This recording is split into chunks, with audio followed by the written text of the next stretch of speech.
Hello students, welcome to আরো 24/7 official Bengali channel. প্রত্যেককে স্বাগত জানাচ্ছি আজকের এই স্পেশাল সেশনে, যেখানে আমি কথা বলবো যে তোমরা মাধ্যমিক পাশ করা থাকলে এবং তোমাদের আইটিআই থাকলেই কিন্তু তোমরা আবেদন করতে পারবে ভারতীয় রেলের দপ্তরের এমন একটি চাকরিতে, এবং সেখানে বাকি আর কি কি ক্রাইটেরিয়া রয়েছে, কিরকম কি ভ্যাকেন্সি আছে, সমস্ত কিছু নিয়ে আমি আলোচনা করে দেব।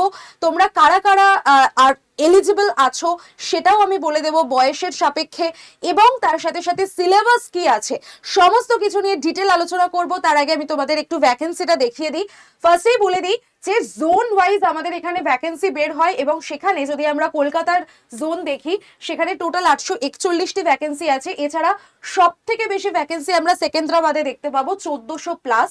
এছাড়া রাঁচিতে রয়েছে 1300-র মতো ভ্যাকেন্সি, মুম্বাইতে 1193, কলকাতায় 841, ভুবনেশ্বরে 801। এরকম ভাবে জোন ওয়াইজ তোমাদের পুরো ভ্যাকেন্সি বেরিয়েছে। তো টোটাল আমাদের প্রায় 11,000-এর ওপর ভ্যাকেন্সি রয়েছে এই পদে। যদি তোমরা অ্যাপ্লাই করো, তো মাধ্যমিক পাস করা থাকলে এবং তার সাথে যদি তোমার আইটিআই থাকে তাহলেই কিন্তু তুমি অ্যাপ্লাই করতে পারবে এই পরীক্ষার জন্য। তো এই পরীক্ষাটা কি সেটা জানানোর আগে সকলকে আমি বলে দিই, অবশ্যই তোমরা আমার টেলিগ্রাম চ্যানেলে জয়েন করে যেও। টেলিগ্রাম চ্যানেলে জয়েন থাকলে আমি সেখানে তোমাদের অফিসিয়াল নোটিফিকেশন এবং এই রিলেটেড যাবতীয় ক্লাস যা যা কিছু হবে সমস্ত কিছু আমি তার লিঙ্ক তোমাদেরকে পাঠিয়ে দেবো। তো আমি মূলত তোমাদের এই চ্যানেলে দুপুর 3টের সময় জিকেজিএস এর গাইড করে থাকি বিভিন্ন রকমের রাজ্য বা কেন্দ্রীয় সরকারের পরীক্ষার জন্য, এবং যে চ্যানেলে আমার রেগুলার তোমরা ক্লাস পাও সেটা হলো আডা 24/7 রেলওয়ে অ্যান্ড পুলিশ চ্যানেল। তো যেহেতু আমি রেলের পরীক্ষার জন্য কথা বলছি, তো রেলের যে বিভিন্ন রকমের পরীক্ষা হয় তার প্রিপারেশন আমি এই চ্যানেলেই দিয়ে থাকি। তোমরা যারা নতুন দেখছো তারা অবশ্যই ইউটিউবে গিয়ে রেলওয়ে অ্যান্ড পুলিশ আডা 24/7 বেঙ্গলি এই বলে সার্চ করলেই তোমরা চ্যানেলটা দেখতে পেয়ে যাবে, এবং এখানে গিয়ে যে সাবস্ক্রাইব বাটনটা আছে জাস্ট ওটা সাবস্ক্রাইব করে রাখো। দেখো আমার ক্লাস তোমরা এখানে রেগুলার পাবে। NTPC under graduate level, RRB group D graduate level, এই সমস্ত পরীক্ষার জিকে জিএস এর পোর্শনটা আমি তোমাদেরকে পড়িয়ে থাকি। তো আমার ক্লাস তোমরা রেগুলারলি ফলো করতে পারো। ঠিক বিকেল 4টের সময় সোম থেকে শুক্র আমার এই চ্যানেলে ক্লাস যায়। তো চলো শুরু করছি আজকের সেশন, যেখানে আমরা কথা বলছি এমন একটি পরীক্ষা নিয়ে যে পরীক্ষাটায় তোমাদের ভ্যাকেন্সি তো আমি বলেই দিলাম প্রায় 11,000-এর উপরে রয়েছে, এবং তার পাশাপাশি তোমরা এখানে কিন্তু একটা বিরাট রকমের ফাইন্যান্সিয়াল অ্যাডভান্টেজ পেতে চলেছো। অর্থাৎ যারা ভাই আমাদের সমস্ত গল্প কথা বলে সরকারি চাকরির, কোথায় না ফাইন্যান্সে, অর্থাৎ আমরা যে সরকারি চাকরির নিশ্চিন্তি হতে পারি, যে চাকরি পেয়ে আমরা নিশ্চিত হয়ে গেলাম, সেটা কোথায় না আমাদের প্রত্যেক মাসে মাসে একটা নিশ্চিতভাবে স্যালারি আমাদের অ্যাকাউন্টে ঢুকতে থাকে। তো সেটার জন্যই কিন্তু আমাদের সব থেকে বড় একটা নিশ্চিন্তের ঘুম আসে। তো একদম জেনে রাখো যে তোমাদের স্যালারির পাশাপাশি তোমরা কিন্তু হাই ট্রাভেলিং অ্যালাওয়েন্সও পেতে চলেছো এই পরীক্ষাতে। তোমরা যাতায়াতের জন্য, অর্থাৎ ঘুরতে যাওয়ার জন্য, ভ্রমণের জন্য কিন্তু অ্যালাওয়েন্স পাবে। তো এমনই একটা চাকরির কথা আমি বলবো, যদিও এটা একটা লেভেল 2 পোস্ট। অত্যাধিক ট্রাভেলিং অ্যালাওয়েন্সের কারণে এখানে প্রাথমিক বেতন প্রায় 90% মতো বৃদ্ধি পায়। মানে ইনিশিয়ালি তুমি যে স্যালারিতে ঢুকবে তারপরে সেটা 90% বেড়ে যাবে এই ট্রাভেল অ্যালাওয়েন্সের জন্য। Even station master often switch to ALP for this reason. তাহলে বুঝতেই পারছো আমি কোন পরীক্ষার জন্য কথা বলছি। এটা আর নান আদার দ্যান এএলপি। তো এই পরীক্ষাটার কথা আমি বলছি, এবং এই পরীক্ষাটার ডিটেল কি কি বিষয় আছে সমস্ত কিছু আমরা জানবো। ফার্স্টেই চলে আসি আমাদের অফিসিয়াল নোটিফিকেশনে। অফিসিয়াল নোটিফিকেশন এখানে দিয়ে দিয়েছে, দেখতে পারো তোমরা, যেখানে আমাদের বলেই দিয়েছে সেন্ট্রালাইজড এমপ্লয়মেন্ট নোটিশ। এটা নোটিশ নাম্বার হলো 01/2026, এবং এটা কিসের জন্য? অ্যাসিস্ট্যান্ট লোকো পাইলট বা এএলপির পরীক্ষার জন্য। এর এজ লিমিটেশন কি আছে, এডুকেশন কোয়ালিফিকেশন কি লাগবে, মেডিকেল সার্টিফিকেট কি লাগবে, আমি প্রত্যেকটা ডিটেল তোমাদেরকে বলে দেব। তো তোমরা ধৈর্য ধরে শুরু থেকে শেষ পর্যন্ত সকলে একটুখানি সেশনটাকে দেখে নাও, তারপরে তোমাদের মনে যে ডাউট আছে আমাকে কমেন্ট করে জানাতে পারো। তো ফার্স্টেই বলে দিই ওপেনিং ডেট ফর্ম ফিল আপের কবে থেকে কবে। 15/5/2026 থেকে এটা শুরু হচ্ছে, এবং এটার ফর্ম ফিল আপ চলবে 14ই জুন 2026 পর্যন্ত। কালকে তোমাদের ফর্ম ফিল আপ শুরু হয়ে যাচ্ছে 15/5 থেকে 14/6 পর্যন্ত তোমাদের ফর্ম ফিল আপ চলবে। তোমাদের last date application fees payment করার লাস্ট ডেট হচ্ছে 16/6/2026 এবং তোমরা যারা ধরো পরীক্ষার ফর্ম ফিল আপের টাইমে কিছু গন্ডগোল করেছো, ভুল করেছো, সেটার যেটা আমাদের মডিফিকেশন উইন্ডো সেটা ওপেন হবে 17/6/2026 থেকে 26/6/2026 পর্যন্ত। তাহলে বেসিক ইনফরমেশনটা তোমরা পেয়ে গেলে, ফর্ম ফিল আপ কবে থেকে কবে পর্যন্ত, মডিফিকেশন উইন্ডো কবে পর্যন্ত, লাস্ট অ্যাপ্লিকেশন কবে পর্যন্ত, সবটা বলে দিলাম। এবার আমরা আস্তে আস্তে বাকি ইনফরমেশনগুলো জানবো। টোটাল ভ্যাকেন্সিস 11,127, পোস্ট লেভেল হলো লেভেল 2 এর পোস্ট এবং সেখানে বেসিক স্যালারি তোমরা যখন জাস্ট জয়েন করবে তোমাদের তখন ট্রেনিং হবে অ্যান্ড অল, তো সেই সময় তোমাদের যে ইনহ্যান্ড পে হবে সেটা 20,000-এর মতো, কিন্তু তারপরে তোমাদের কিন্তু স্যালারি বাড়তে থাকবে। এবং যেটা আমি বললাম ট্রাভেলিং অ্যালাওয়েন্স, অর্থাৎ ফার্স্ট টাইম পরে যখন তোমরা তোমাদের টাকা ইনক্রিজ করবে, স্যালারি বাড়বে, সেই টাইমে প্রায় 90% তোমাদের হাইক কিন্তু হতে পারে। তো এরকমই একটা সুন্দর ধরনের চাকরির কথা আমি বলতে চলেছি, যেখানে স্টেশন মাস্টাররা পর্যন্ত এই এএলপির জন্য পড়াশোনা করতে থাকে এবং এএলপিতে তারা শিফট হয়ে যেতে চায়, জাস্ট বিকজ অফ এই সমস্ত সুবিধাগুলো আমরা এএলপির চাকরি করতে গেলে পাবো। তো এবার চলে আসি আমাদের ওপেনিং ডেট। আমি বলে দিয়েছি এই পুরো জিনিসটা তোমরা একটুখানি খুব ভালো করে দেখে নিও। 16 তারিখ কিন্তু লাস্ট তোমাদের অ্যাপ্লিকেশন ফিজের পেমেন্টের ডেট, তো এটা খেয়াল রাখবে। 14 তারিখ কিন্তু লাস্ট অ্যাপ্লিকেশন করতে পারবে রাত 12টার আগে পর্যন্ত, ঠিক আছে, 11:59 পর্যন্ত, এটা একটুখানি খেয়াল রেখো। আর ফর্ম সংশোধনের জন্য তোমাদের 250 টাকা মডিফিকেশন ফি লাগবে, এটা জেনে রাখো। 250 টাকা তোমাদের মডিফিকেশন ফি লাগবে এবং এটি নন রিফান্ডেবল, এটা কিন্তু তোমাদেরকে রিফান্ড করা হবে না, ঠিক আছে। চলো এবার একটু এজ লিমিটেশনটা জেনে নাও। বেসিক এজ লিমিট হচ্ছে 18 থেকে 30 বছরের মধ্যে, আর অ্যাজ অফ 1/7/2026, ওকে, 1/7/2026 পর্যন্ত তোমাদের 30 বছরের মধ্যেই বয়স থাকতে হবে। আর লোয়ার লিমিট যদি আমি সকলের জন্য বলি তাহলে 1/7/2008, আর যদি ইউআর ক্যাটাগরি হও তাহলে তোমাকে 2/7/1996 এর পরে জন্মগ্রহণ করতে হবে। ওবিসিদের জন্য 3 বছরের ছাড় আছে, আর এসসি এসটিদের জন্য 5 বছরের ছাড় আছে। অর্থাৎ 30 বছর থেকে তোমরা এখানে বলতে পারো যে 3 বছর মানে তোমাদের 33 বছর বয়স পর্যন্ত অ্যাপ্লাই করতে পারবে, আর এসসি এসটিদের জন্য 30 + 5 মানে 35 ইয়ার্স পর্যন্ত তোমরা অ্যাপ্লাই করতে পারবে, ঠিক আছে। তো একটা বিরাট বড় এজ লিমিটেশন এখানে দিয়ে দেওয়া হয়েছে। তো যারা এসসি এসটি আছো তারাও কিন্তু খুব হাত খুল্লা ভাবে এই পরীক্ষার জন্য অ্যাপ্লাই করতে পারো। নেক্সট চলে আসি যে কি এডুকেশনাল কোয়ালিফিকেশন লাগবে সেটা আমি বলে দিই। কিছু না, তোমাদের 10 পাস হতে হবে। যে কোনো বোর্ড থেকে তোমরা যদি 10th ম্যাট্রিকুলেশন পাস করে থাকো তাহলেই তোমরা অ্যাপ্লাই করতে পারবে। শুধু তোমাদের কি থাকতে হবে, পাশাপাশি আইটিআই থাকতে হবে, ইলেকট্রিশিয়ান বা মেশিনিস্ট এই ধরনের কিছু পদে তোমাদের আইটিআই থাকতে হবে, সার্টিফিকেট থাকতে হবে। এছাড়া অ্যাপ্রেন্টিসশিপ থাকতে হবে, অথবা তোমাদের 3 বছরের ডিপ্লোমা থাকতে হবে মেকানিক্যাল, ইলেকট্রিক্যাল, ইলেকট্রনিক্স, অটোমোবাইল এই ফিল্ডগুলোতে, ঠিক আছে। এবং বিই অথবা বিটেক থাকতে হবে ইঞ্জিনিয়ারিং, যে কোনো ইঞ্জিনিয়ারিং এর ক্ষেত্রে। তবে সিভিলটা অ্যালাউ হচ্ছে না, সিভিল ইঞ্জিনিয়ার যারা তারা কিন্তু অ্যাপ্লাই করতে পারবে না, এটা আমি বলে দিই। বাকি যারা আছো, অর্থাৎ 3 বছরের যাদের ডিপ্লোমা আছে এই নিম্নলিখিত গুলোতে, অথবা যাদের বিটেক করা আছে, অথবা যাদের অ্যাপ্রেন্টিসশিপ করা আছে, অথবা যাদের আইটিআই করা আছে, এগুলো কিন্তু প্রত্যেকটার সাথে প্রত্যেকটা যে কোনো একটা থাকলেই তোমরা অ্যাপ্লাই করতে পারবে, তার সাথে মাধ্যমিকের সার্টিফিকেট। এই হলো তোমাদের এডুকেশনাল কোয়ালিফিকেশন। তাহলে বয়স লিমিট দিয়ে দিলাম, এডুকেশনাল কোয়ালিফিকেশন দিয়ে দিলাম, শুধু সিভিল ইঞ্জিনিয়াররা এই পদে অ্যাপ্লাই করতে পারবে না সেই নোটিফিকেশনটাও বলে দিলাম। এবার চলে আসি আমাদের যে মেডিকেল টেস্ট হবে সেখানে কি রকম লাগবে একটু জেনে রাখো। A1 স্ট্যান্ডার্ড, যেটা দৃষ্টিশক্তির মান, স্ট্রিক্টলি 6/6 ভিশন উইদাউট গ্লাসেস, সেটা আমাদের থাকতেই হবে। চশমা ছাড়া তোমাদের 6/6 দৃষ্টিশক্তি বাধ্যতামূলক, ঠিক আছে। প্রোহিবিটেড মানে যেটা নিষেধ করা হচ্ছে সেটা হলো কোনো লেজিক সার্জারি থাকলে হবে না, নো গ্লাসেস, চশমা পরে থাকলে হবে না, লেজিক সার্জারি থাকলে হবে না, অর্থাৎ যে সার্জারি করে চোখের পাওয়ার কমিয়ে ফেলা যায় এগুলো থাকলে কিন্তু করা যাবে না, অ্যাপ্লাই 3 নম্বর হচ্ছে টেস্ট, তোমাদের কালার ব্লাইন্ডনেস আছে নাকি সেটাও টেস্ট করা হবে। তো কালার ভিশন, বাইনোকুলার ভিশন এবং নাইট ভিশন এগুলো টেস্ট করা হয়, ঠিক আছে। আর এখানে নিউ রুলের মধ্যে, নতুন রুলের মধ্যে আমরা কি দেখতে পাচ্ছি, self screening medical declaration is mandatory. CBT স্টেজের মধ্যে তোমার self screening medical declaration mandatory করা হয়েছে। পাশাপাশি must be signed only by a general physician or eye specialist from a central or state government hospital or medical college.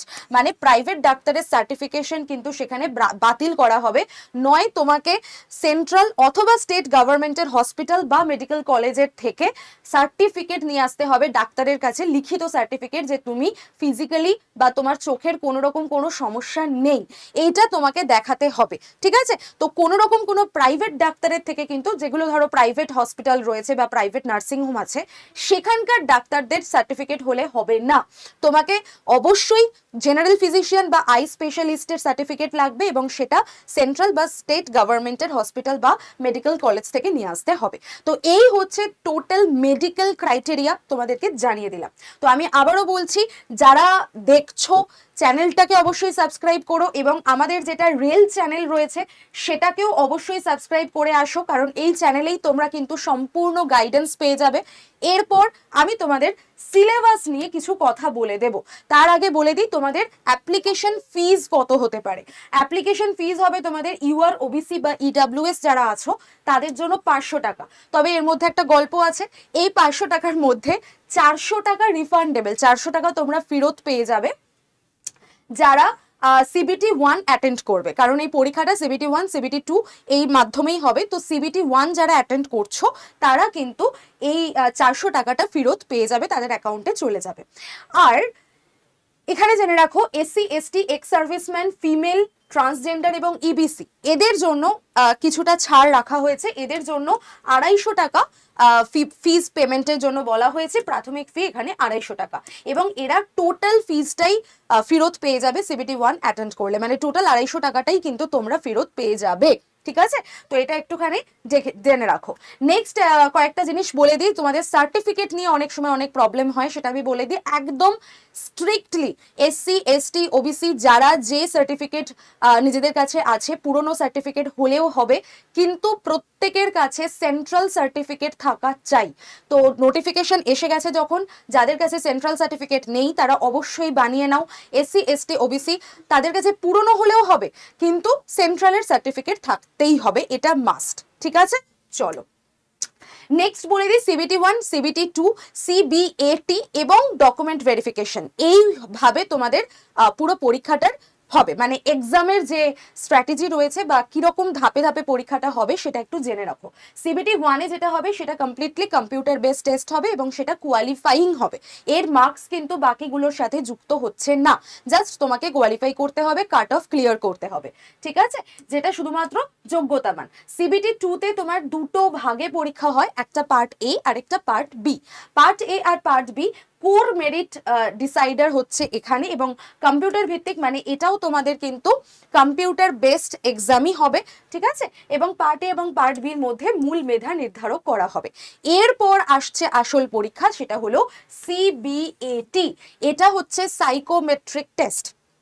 Psychometric test তোমাদেরকে অবশ্যই দিতে হবে, যেটাও কম্পিউটার বেসড অ্যাপটিটিউড টেস্ট তোমাদেরকে নেওয়া হবে, এবং তারপর হবে তোমাদের ডকুমেন্ট ভেরিফিকেশন, অর্থাৎ যে ডকুমেন্ট তোমরা অ্যাপ্লিকেশনের সময় সাবমিট করছো তার সাথে তুমি ওখানে গিয়ে তোমার ফিজিক্যালি ডকুমেন্ট ভেরিফাই করা হবে, নথি যাচাইকরণ করা হবে। অ্যান্ড স্টেজ 5 যেটা আমি তোমাদের বললাম মেডিকেল টেস্টের জন্য যেটা লাগছে, যে কোয়ালিফিকেশন লাগছে, সেইটা মেডিকেল এক্সামিনেশন করা হবে, যেটা ওই আমি তোমাদেরকে দেখালাম একটু আগেই এই বিষয়টা, সেটা তোমাদেরকে কিন্তু দেখানো হবে, ঠিক আছে। মানে এটা তোমাদেরকে ওখানে তারপরে সবার শেষে স্টেজে গিয়ে মেডিকেল ভেরিফিকেশন তোমাদের হবে।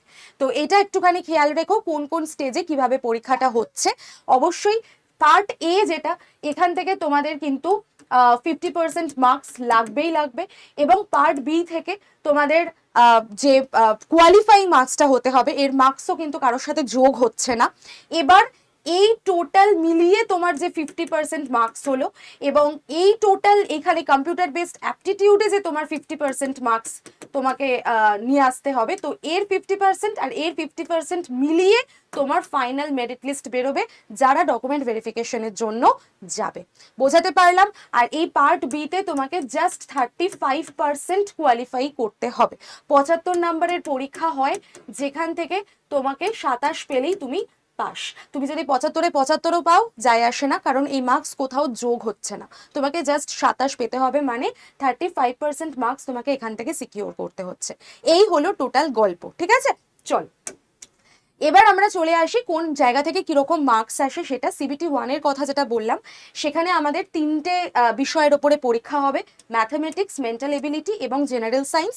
টোটাল 75টা প্রশ্ন থাকবে, 1 ঘন্টা সময় দেওয়া হবে। ইউআর এবং ইডাব্লিউএস আছে যারা, তাদের 40% কোয়ালিফাইং মার্কস দেওয়া হয়েছে। ওবিসি যারা আছো তাদের 30% কোয়ালিফাইং মার্কস হতে হবে। এসসি যারা তারাও 30, এসটি যারা তাদের 25% মার্কস হতে হবে। তো এটা হচ্ছে কোয়ালিফাইং মার্কস, যেটা 75টা কোয়েশ্চেনের উপরে বিবেচনা করা হচ্ছে।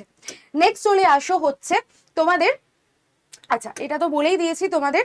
আচ্ছা এবার চলে আসো হচ্ছে যে এখানে জেনে রাখো যে কোনো রকম জিকে কিন্তু লাগছে না।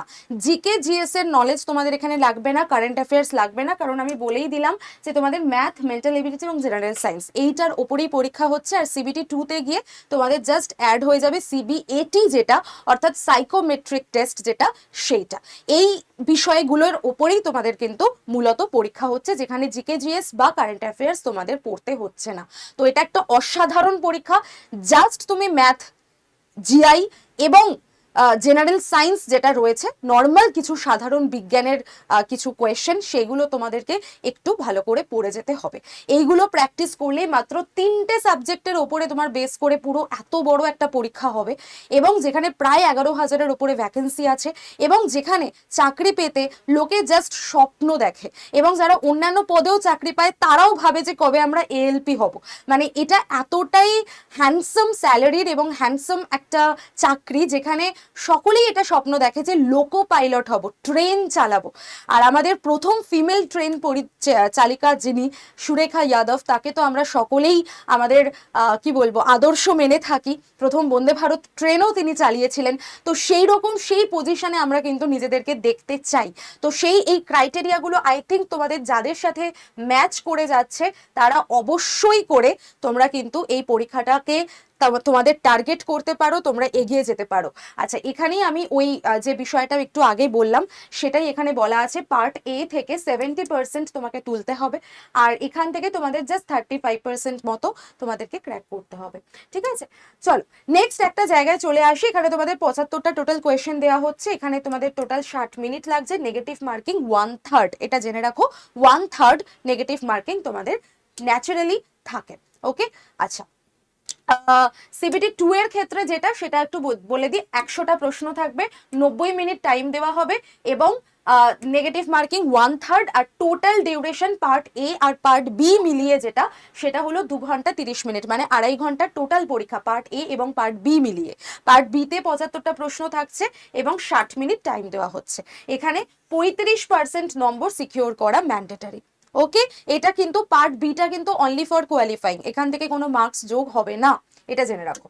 নেক্সট চলে আসো, যেটা আমি বললাম A1 মেডিকেল ফিটনেস তোমাদের লাগছে, সেই অনুযায়ী তোমরা একটা সার্টিফিকেট লিখিয়ে আনো যে কোনো সরকারি হসপিটাল থেকে, সেখান থেকে বা মেডিকেল কলেজ থেকে। তোমরা যে কোনো আই স্পেশালিস্ট বা জেনারেল ফিজিশিয়ানকে দিয়ে দেখিয়ে, তোমার চোখ দেখিয়ে তুমি একটা সার্টিফিকেট রেডি করে রাখো। যাদের কাছে সেন্ট্রাল সার্টিফিকেট নেই, SC ST OBC, তাদের একটা কাস্ট সার্টিফিকেট লাগবে সেন্ট্রালের, সেটা তৈরি করে রাখো। এবং 15/5/2026 থেকে ফর্ম ফিল আপ শুরু হয়ে যাবে, তো অবশ্যই করে ফর্মটাকে ফিল আপ করে দিও। এই হলো টোটাল বিষয়। এবং এটার জন্য যদি তোমাদের পড়াশোনার গাইডেন্স লাগে, তাহলে অবশ্যই আমাদের আড্ডা 24/7 রয়েছে। তোমরা RRB বন্দে ভারত ব্যাচটায় জয়েন করে যেতে পারো, যেখানে দেখো বলেই দেওয়া হয়েছে যে ALPর জন্য তোমাদের কিন্তু এখানে পড়াশোনা করানো হয়। এবং 11 তারিখ, বেশি দিন হয়নি, জাস্ট দুদিন আগেই তোমাদের ব্যাচ স্টার্ট হয়েছে। তো যারা চাইছো তারা অবশ্যই ব্যাচে জয়েন করে যাও, এখান থেকে তোমাদের পড়াশোনার জার্নিটা শুরু করে দিতে পারো। আর 12 মাসের ভ্যালিডিটি আছে, live class, mock test, ebook, recorded video, দুটো হার্ড কপি বই, সমস্ত কিছু পেয়ে যাবে। আর আমার টেলিগ্রাম চ্যানেলে জয়েন থাকলে, যার লিঙ্ক, যারা নতুন দেখছো তাদের বলে দিই, যার লিঙ্ক তোমরা কিন্তু কমেন্ট সেকশনের পিন কমেন্টে পেয়ে যাও। তো আমার টেলিগ্রাম চ্যানেলে জয়েন থাকলে আমি ওখানে আরো ডিটেলে তোমাদেরকে সমস্ত বলে দেবো যে কিভাবে তোমরা অ্যাডমিশন নিতে পারো। Y1012 এটা হচ্ছে ডিসকাউন্ট কোড, এই কোড অ্যাপ্লাই করলে তোমরা ম্যাক্সিমাম ডিসকাউন্টে ব্যাচ পেয়ে যাচ্ছ এবং 2309 টাকায় তোমরা কিন্তু ব্যাচ পারচেস করে নিতে পারবে। আর যারা অফলাইনের জন্য পড়তে চাইছো তাদেরকে আমি বলে দিই যে 9240023253 এটা হচ্ছে আমাদের টিমের নাম্বার। তো তোমরা এই নাম্বারে ফোন করে যোগাযোগ করে নিতে পারো আমাদের অফলাইনের অ্যাডমিশনের জন্য। তো তোমরা সেখানে কথা বলে নিতে পারবে। আর আমার নাম্বার যেটা, সেটাও আমি লিখে দিচ্ছি, 9804735443। এটা হচ্ছে আমার নাম্বার। আমিও তোমাদেরকে গাইড করে দিতে পারবো, কিন্তু সেটা অনলাইন অ্যাডমিশনের জন্য। চলো টাটা, বাই বাই, ভালো থাকো সকলে। আর অবশ্যই তোমরা কিন্তু এই পরীক্ষাটা, যাদের যাদের আমি যে ক্রাইটেরিয়াগুলো বললাম এগুলো যদি ম্যাচ করে, অবশ্যই কিন্তু পরীক্ষাটার জন্য বসো। এত ভালো পরীক্ষা, এত সুন্দর পরীক্ষা, খুব রেলের ক্ষেত্রে সব থেকে ভালো বেস্ট জব যদি হয় তো এটা ছাড়া আর কিছু হতেই পারে না। তো চলো, অল দ্য বেস্ট সকলকে, আজকে থেকেই পড়াশোনা শুরু করে দাও। আর আমাদের যে রেলের চ্যানেলটা রয়েছে, আড্ডা 24/7 রেলওয়ে চ্যানেল, অবশ্যই সাবস্ক্রাইব করে রাখো। ওখান থেকে নিয়মিত ক্লাস করো, সায়েন্সের ক্লাস হয়, জিকেরও ক্লাস হয়। যদিও এএলপি পরীক্ষায় জিকে লাগছে না, কিন্তু বাকি যে পরীক্ষাগুলো আছে যেমন আন্ডার গ্র্যাজুয়েট, গ্র্যাজুয়েট লেভেল এবং আরআরবি গ্রুপ ডির পরীক্ষা, এই সমস্ত পরীক্ষাগুলোর জন্য তোমরা কিন্তু ওখান থেকে প্রিপারেশন নিয়ে নিতে পারবে। চলো, ভালো থাকো।